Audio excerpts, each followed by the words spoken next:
You're not on the list.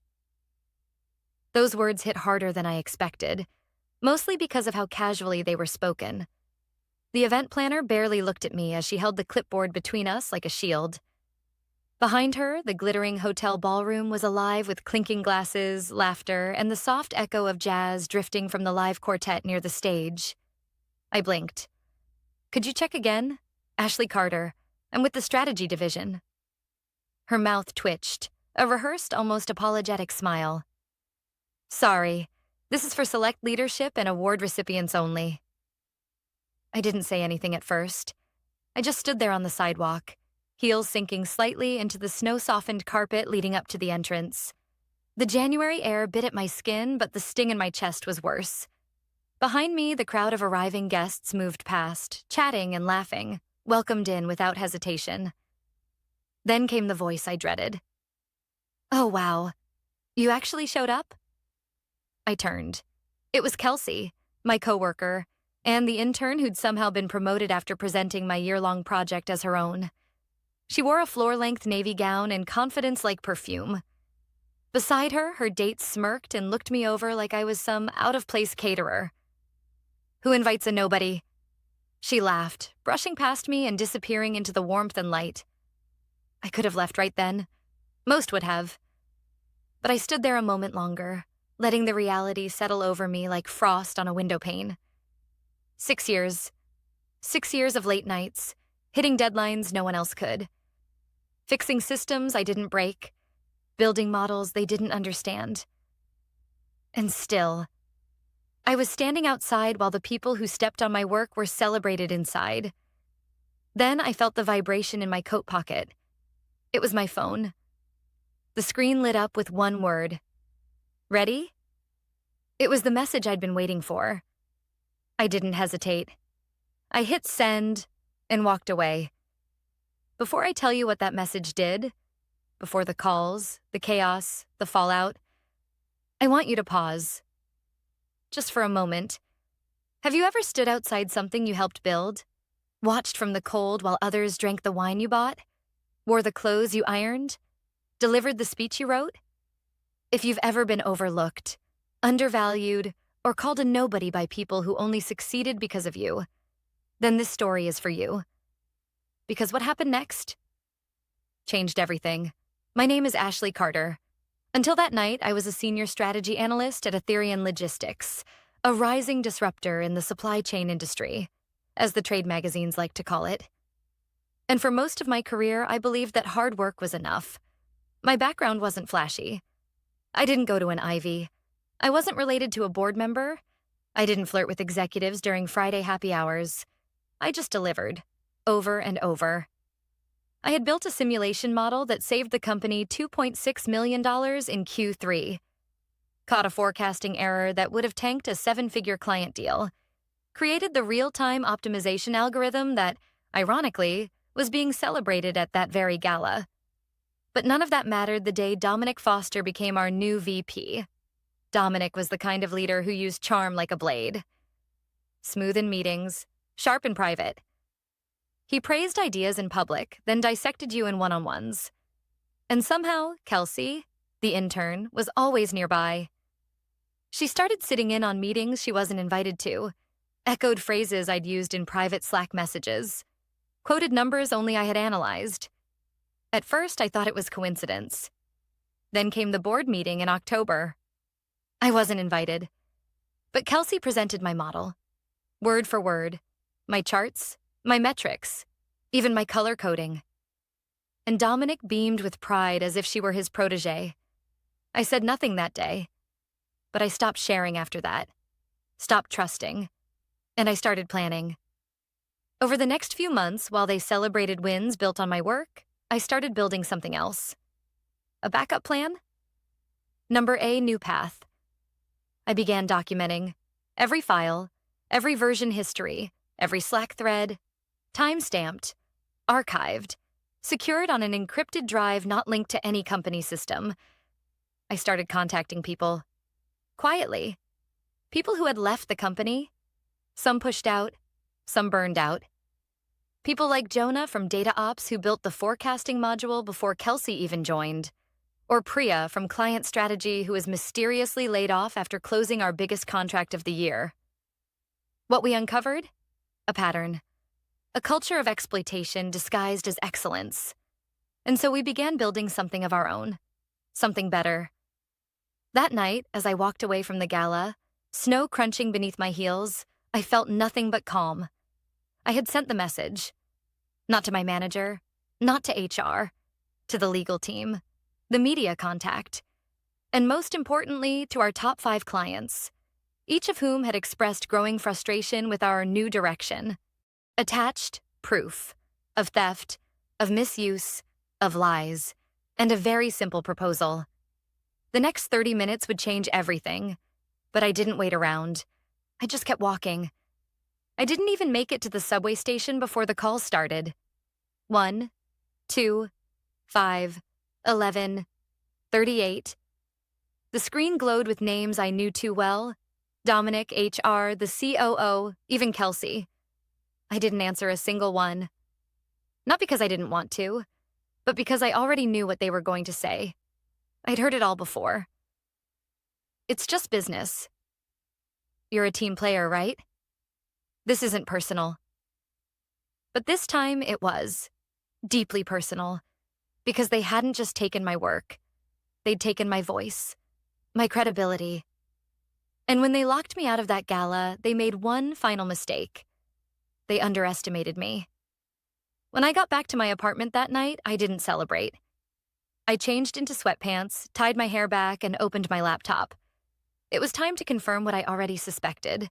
The documents had been opened, downloaded, forwarded, screenshots had been taken. The metadata told me everything. I logged into our secure workspace, ours, not theirs, and saw the green light flash. Connected, Jonah, Priya, Elise. We were live. Status? I typed. Priya responded first. PR. CFO forwarded the client memo at 8:11 p.m. Legal read the report at 8:17. Dominic opened the contract audit log. Jonah chimed in next. JN. One of the clients, Westline Freight, asked for a meeting tomorrow morning. They saw your offer. Looks like they're ready to talk. I stared at the screen, heart pounding not from fear, but clarity. Every move we made was within bounds. Every document cited public performance metrics, internal reporting files I had access to, and client-facing data I had personally developed. And most importantly, every innovation they were parading around had my name stamped in the file history. Let me be clear, I didn't want to destroy anyone. I didn't want revenge for its own sake. What I wanted was simple. Acknowledgement. Fairness. A seat at the table I helped build. But when every door slammed shut, I realized I didn't need their table. I could build my own. It started 6 months earlier. The company had begun shifting its structure, or so they said. Realigning, Dominic called it. New faces appeared in high-level meetings. Titles shifted without explanation. People were promoted without performance reviews. Some teams saw layoffs. Others, like ours, saw sudden growth. Just not for the people who'd earned it. The warning signs were everywhere. Priya had been leading our international client portfolio for 3 years when she was pulled off a major deal and replaced by someone with a fancier LinkedIn profile. She protested. 2 weeks later, her position was eliminated. Jonah, the data ops lead, built the system we all relied on for logistics efficiency. After requesting budget for upgrades, he was suddenly demoted and reassigned. No explanation, no justification. The message was clear. Loyalty doesn't matter. Politics do. I began archiving everything. Not in secret, but in silence. Quietly. Diligently. I stored version histories, email receipts, meeting logs. I tracked deliverables and who presented them. And when the intern, Kelsey, started showing up to meetings quoting slides I hadn't shared with her, I added timestamps to everything I built. I never accused her, never confronted her. I just prepared. 3 months ago, I reached out to Priya and Jonah. Not with accusations, but with a question. If you could build a company from scratch, how would you do it differently? We talked for hours, then weeks. Then we began sketching. We weren't naive. We weren't planning to build $1 billion empire overnight. But we believed in something simple. A company that didn't reward exploitation. A company where impact outweighed title. Where talent wasn't wasted under middle managers obsessed with optics. We built the framework. Then we filed for an LLC. Under a name that meant something to all of us. Verdance, from verdant, meaning fresh growth after a long winter. Back in the apartment, the messages kept coming. Dominic. Ashley, call me immediately. This isn't how professionals handle things. Kelsey. I didn't know the whole story. Can we talk? Please. HR. This matter has escalated. We'd like to invite you for a formal meeting. I shut the laptop. It was too late for apologies, too late for warnings dressed up as diplomacy. They'd called me a nobody. They'd laughed, toasted inside while I stood in the cold. And now, they were scared. The next morning, we met with Westline Freight in a private video call. I presented our alternative system, more transparent, more efficient, more agile than anything Ethereum currently offered. They didn't hesitate.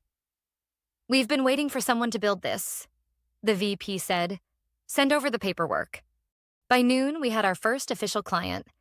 By 6 p.m., I was officially no longer employed at Ethereum. They didn't fire me. I resigned. Sent my letter in silence. No speech, no fanfare. I just clicked send and felt free. By the time I woke up the next morning, my inbox had 112 unread messages. 3 of them were from the CEO himself. 16 from legal. 1, just 1, from Kelsey. The subject line read, I think we made a mistake. She didn't know the half of it. I didn't respond. Instead, I logged into Verdance's dashboard. Overnight, the Westline Freight deal had triggered a ripple effect. A second client, Atlas Port Group, reached out after someone in their procurement department saw our presentation slides, likely forwarded by a frustrated contact on the inside. They wanted a meeting. That afternoon, I met with Jonah and Priya in the co-working space we were renting by the hour. There was nothing glamorous about it, just 3 desks, a coffee machine that sputtered more than it brewed, and a cracked window that whistled when the wind picked up. But it was ours.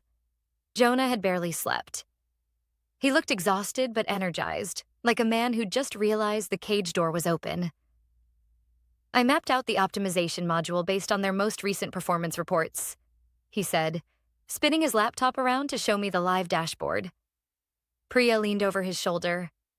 If this works the way we think it will, it could cut Atlas Port's holding costs by 19%, in Q1 alone. My heart thudded in my chest. Let's make sure they see that clearly. We spent the next 4 hours rehearsing our pitch. It wasn't just about numbers. It was about credibility. Atlas Port was a $700 million company. If they signed with us, there was no turning back. Meanwhile, at Ethereum, panic was quietly bleeding through the cracks. Former coworkers started messaging me on private accounts, some congratulating me, others fishing for information. One DM stood out. Ashley, legal just pulled all our internal Slack archives. Everyone's paranoid. Dominic's locked in meetings with compliance. They think more people are leaving. Are they right? I didn't reply. But yes, they were right. 2 more employees had already agreed to join Verdance if our funding round closed. Elise from partnerships, Matt from enterprise sales. Both of them had been pushed aside or spoken over so many times, they barely needed convincing. We weren't just building a company. We were building a haven. The Atlas Port meeting was scheduled for 2 p.m. They logged in from a sleek, glass-walled conference room. We logged in from a space with a flickering light overhead and a whiteboard still stained from someone else's brainstorm. But we were ready. I shared my screen and walked them through the entire framework. How we'd restructure their supplier prioritization model, use real-time data analytics to forecast bottlenecks, and provide executive-level dashboards that actually made sense. When I finished, no one said a word for 5 full seconds. Then came the question, why isn't your system already on the market? Priya answered, calm and direct. because until now, the people who built it weren't the ones allowed to launch it. By 4 p.m., we had a verbal agreement. At 5:37 p.m., Dominic called again. This time, he left a voicemail. Ashley, we need to talk. Look, I know things weren't handled perfectly, but going behind the company's back, poaching clients, that's career suicide. We can still fix this if you come in tomorrow. There's a new position we've been discussing. Vice President of Strategy. We can even talk equity. He still didn't get it. He thought this was about a title. At 6:02 p.m., I received an email marked urgent. It was from Ethereum's legal counsel. The subject line, cease and desist, unauthorized use of confidential materials. They claimed I had violated confidentiality clauses by misappropriating intellectual property. They referenced client lists, pitch materials, and optimization models. But what they didn't realize or didn't want to admit was that everything I had used was created on my personal devices, in my own time, well outside of my employment contract scope. And I had proof. Logs, timestamps, witnesses, archived Slack threads. I sent a single reply. Please refer to Clause 9.4 in my signed agreement regarding independent developments. All materials presented to third parties were created without company resources or access to proprietary files. Your team's prior written acknowledgement of this was filed on July 3rd, 8:12 a.m., confirmed by IP audit logs. Happy to provide additional documentation if necessary. I never heard from legal again. That night, I sat in bed with a takeout box balanced on one knee and my laptop on the other. On the screen was a spreadsheet titled Pipeline, Phase 2. There were 4 companies listed, all of them Ethereum clients. All of them had experienced recent issues: slow implementation, poor communication, tech stagnation.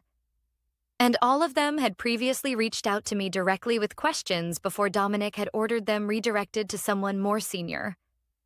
Now they were circling back. Not because of a grudge, not because of drama, but because they wanted solutions, real ones. At 11:48 p.m., I got one last message from a number I didn't recognize. They're losing it. Kelsey's crying. Dominic's office light has been on for hours. You've shaken the whole place. No name, no signature. Just someone watching the fallout from the inside. I stared at it for a moment, then locked my phone and closed my laptop.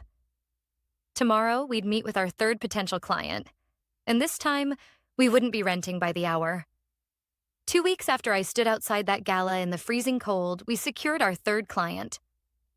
We signed the contract inside our first actual office space, a converted third-floor walk-up above a shuttered tailor shop downtown. The floor creaked. The windows stuck. The heating was unreliable, but I didn't care. It was ours. The contract was with Eastridge Freight Solutions, one of Ethereum's most profitable mid-tier accounts. They had quietly reached out to Jonah after reading about our deal with Atlasport. The email said, "We've been concerned with declining service levels. We'd like to explore alternatives." It was only one sentence, but I'd read it 5 times. Eastridge moving their business? That was the first sign Ethereum had a real problem.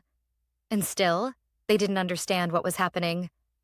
On the 3rd Friday of that month, the story broke. We had just finished a late strategy session. Jonah was ordering pizza. Priya was running through implementation timelines. When my phone lit up. Breaking. Internal shakeup at Ethereum Logistics amid client departures and former employee startup buzz. The headline hit Tech Today, then spread like wildfire. Within the hour, 4 other outlets picked it up. Our inbox was swamped with interview requests. LinkedIn exploded. Even a podcast host I'd never heard of messaged me asking for a guest slot. I didn't post anything. Not a statement, not a tweet. We didn't have to. The next morning, I got an email from Rebecca Lang, a senior associate at Weston Capital. She'd seen the press, reviewed our background, and wanted to set up a call. We met Monday over Zoom. She was sharp, concise, and didn't waste time. "I know early-stage funding isn't your focus yet," she said, "but if you're serious about scaling, we'd like to be involved. Your market fit is unusually strong for this stage. And the founding story, let's just say it resonates. She wasn't wrong. I told her we'd think about it. The truth was, we'd been bootstrapping, pulling from personal savings, side consulting gigs, and modest monthly retainers from our clients. But funding would change the game. The question was whether it would change us, too. Meanwhile, Ethereum was in full containment mode. One of my former coworkers, Elise, forwarded a company-wide email she'd received. It was from Dominic. Subject: Navigating change with strength. We've experienced some recent transitions that have sparked external speculation. Please remember, we remain committed to our values of innovation, collaboration, and excellence. No single individual defines our success. Translation: Panic, thinly veiled as control. But behind the curtain, the numbers told a different story. 4 clients had left. 2 large enterprise deals were now on hold. Half a dozen key staff had either resigned or gone silent, likely planning their exits. Their stock dipped 11% in 10 days. Then came the meeting with Weston. Rebecca and 2 partners offered us a $1.6 million seed round on a clean term sheet. No grabby clauses, no creative equity traps. I should have been thrilled. But I was cautious. We spent the weekend reviewing the offer. Every detail. Every clause. I'd seen too many companies gain traction only to become swallowed by the same politics they tried to escape. That wouldn't happen here. Priya said it best. We didn't leave one broken machine just to build another. We negotiated for founder-controlled governance, non-dilutive grants for our first hires, commitment to inclusive hiring practices written into our operating agreement. They agreed. We signed the term sheet Monday morning. Verdance officially had funding. And for the first time in my life, I wasn't dependent on anyone's permission to lead. Later that week, Dominic made a public statement. Not a press release. A video. It was 2 minutes and 44 seconds long. Slick lighting. Company banners behind him.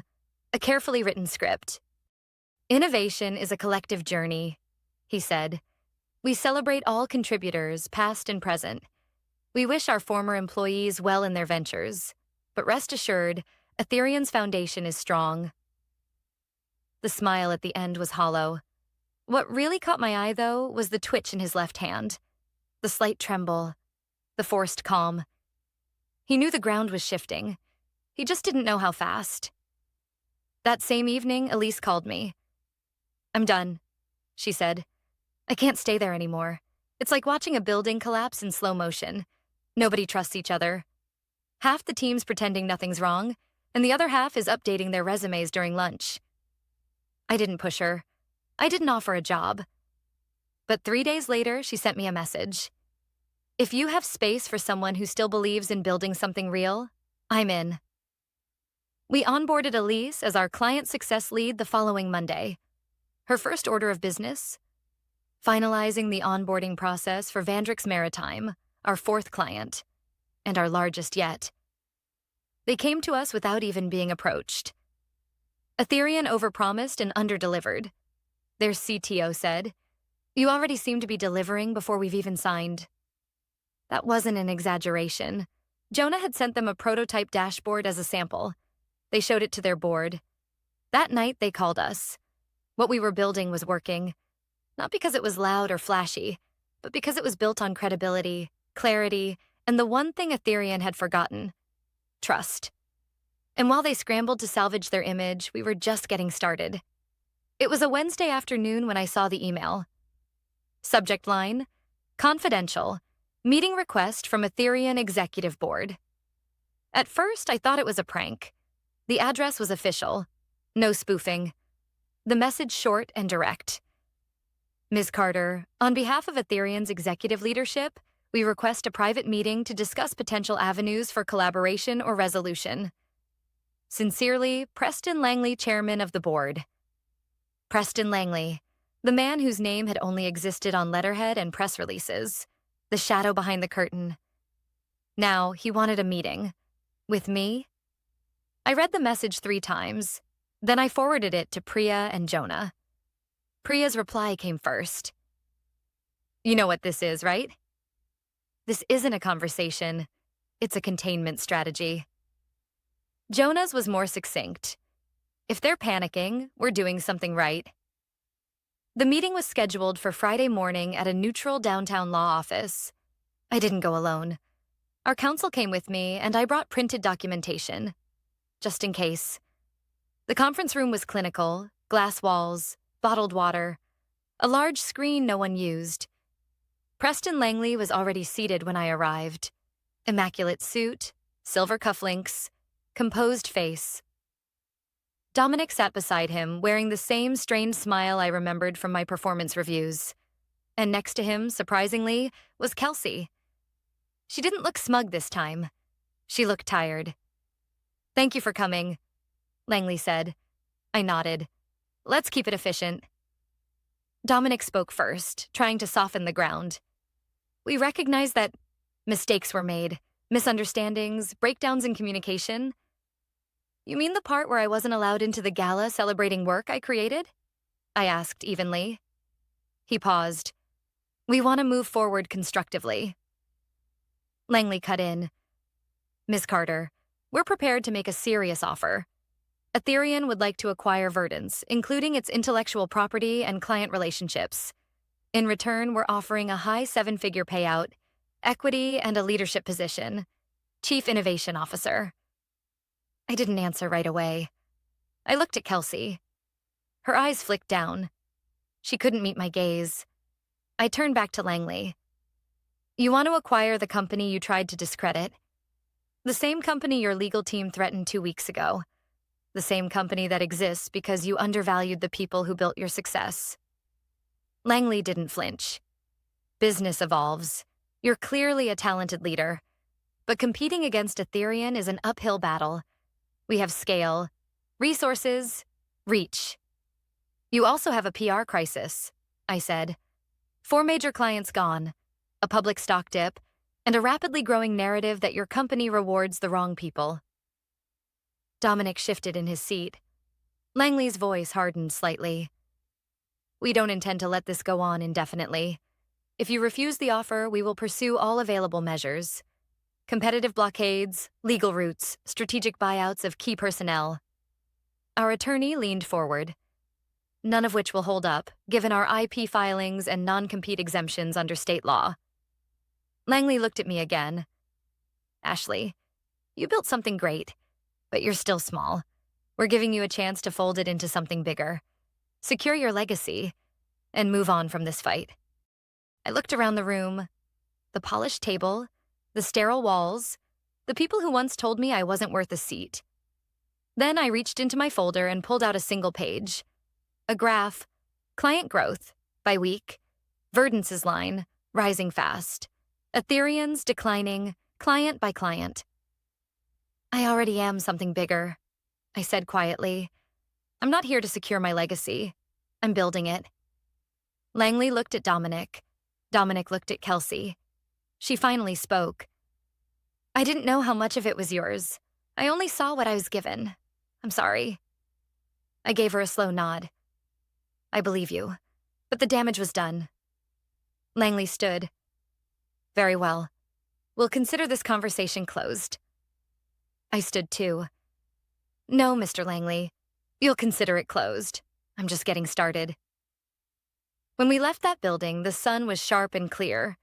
It was still cold, but I didn't feel it. By the time we got back to the office, our inbox held a new message. Client inquiry, Global Apex Freight. Their contract with Ethereum was up for renewal. They wanted a call. Jonah looked at me. "Should we take it?" I smiled. "Let's make room." That night, we stayed late in the office. Not to catch up, to prepare. Because the next step wasn't just growth, it was scaling. Real systems, full-time staff, international expansion. They had offered me a title. I'd chosen a mission, and the ripple was turning into a wave. 1 year to the day after I stood outside the gala with snow soaking through my shoes, I stepped onto a stage under bright lights. This time, invited. It was the annual Logistics and Innovation Conference, the biggest industry event of the year. My name was printed on the program as keynote speaker, and the room was full. Executives, investors, founders, analysts, and yes, even a few familiar faces from Ethereum. Funny how things come full circle. I stood at the podium and looked out at hundreds of faces, some smiling, some skeptical, some waiting for a story. So I gave them one.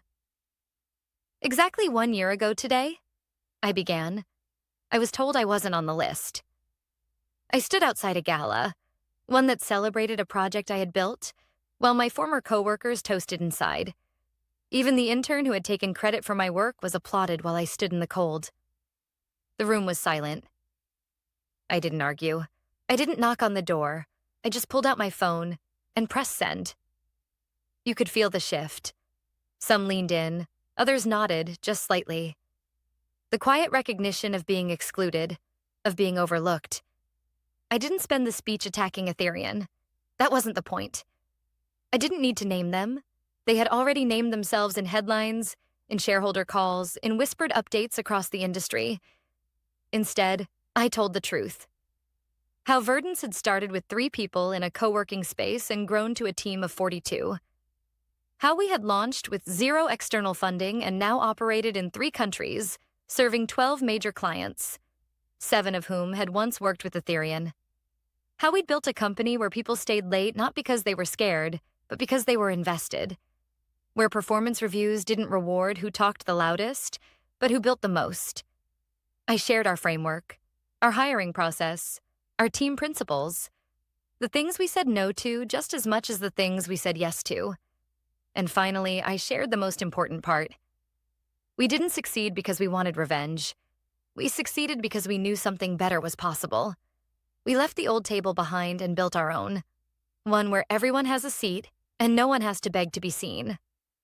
I finished to quiet applause. The kind that builds slowly, not because people feel obligated, but because something landed. I stepped down from the stage, my heart full. Not from pride, but peace. After the keynote, there was a long line of people wanting to talk. Founders, analysts, even students from the university who'd been invited. But one person stood a little apart from the line. Kelsey. She looked different. Softer somehow. Her expression was cautious, not arrogant. When I walked over, she held out her hand. I just wanted to say congratulations, she said. That was a powerful speech. Thank you, I replied. And I meant it. I've been at a different company since June, she added, still trying to figure out who I am when I'm not following someone else's script. That surprised me. I hope they're treating you better. They are, she said, but I needed to hear this today. I gave her a small nod. We all start somewhere. What matters is where we decide to go next. She smiled. Good luck with Verdance. I looked around the conference center. My name on banners, people holding Verdance-branded folders, our booth crowded with curious attendees. We don't need luck, I said gently. We just need the chance to do what we were already doing all along, just in the right place. The next week, Verdance closed its Series A funding round. $8 million, led by one of the same firms that had once passed over my resume without a second look. We opened new offices in Austin and Rotterdam, hired our 50th employee, hit a profitability milestone ahead of schedule. But none of that was what stuck with me. What stuck with me were the emails, dozens of them, from people I didn't know, analysts, designers, account managers, former interns, people who'd been told they were just something, just a junior, just support, just a number. Your story made me quit my job. Your keynote made me rethink what kind of leader I want to be. You reminded me I'm not crazy for wanting respect. And this one. Thank you for showing us that being excluded doesn't make us less valuable. It just means we were never meant to stay there. Sometimes I think about that night. The cold, the laughter through the windows, the sting in my chest. It doesn't hurt anymore. Now, I think about the people inside that ballroom. And I wonder if they ever realized how close they were to keeping me. If someone had just said, "Hey, you deserve to be here," maybe none of this would have happened. But I'm glad they didn't, because being pushed out forced me to stop asking for space and start creating it instead. The real victory wasn't taking clients or headlines or market share. It was showing what can happen when you stop trying to squeeze into someone else's version of success and start building something of your own. Not in spite of being excluded, but because of it.